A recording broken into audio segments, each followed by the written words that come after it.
Today, we have an exciting episode lined up where we'll be discussing the top 5 global news stories of the week. Let's start in Vatican City. Pope Francis, the head of the Catholic Church, has passed away. His death has deeply moved millions around the world. He was known for his humility, his focus on helping the poor, and his efforts to modernize the Church. Now a conclave, that's a secret election, will begin on May 7th to choose the next pope. A total of 133 cardinals from around the world will vote. This could be a historic moment, especially if the new pope comes from Asia or Africa. Next, we head to Iran. On April 26th, a massive explosion shook the Shahid Raji port in Bandar Abbas. At least 70 people died, and more than 1,200 were injured. The cause of the blast is still under investigation.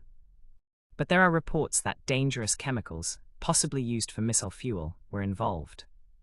This tragedy highlights the risks of storing explosive materials near large cities. Meanwhile, in Pakistan, the heat is breaking records.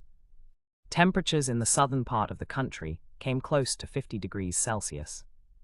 This is one of the hottest temperatures ever recorded in April. The extreme heat is putting millions at risk, especially people without access to air conditioning or clean water. It's a loud warning sign about climate change, and it's happening now. Now to South Korea.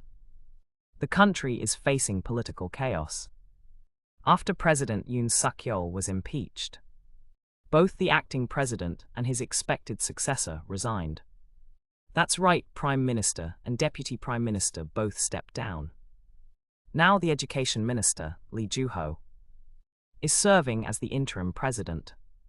With an election coming up, there's a lot of uncertainty about South Korea's political future. Finally, there's some big news from the United States and Ukraine. On April 30th, the two countries signed a major economic agreement. The deal focuses on rebuilding Ukraine's economy after the war and gives the US access to valuable minerals.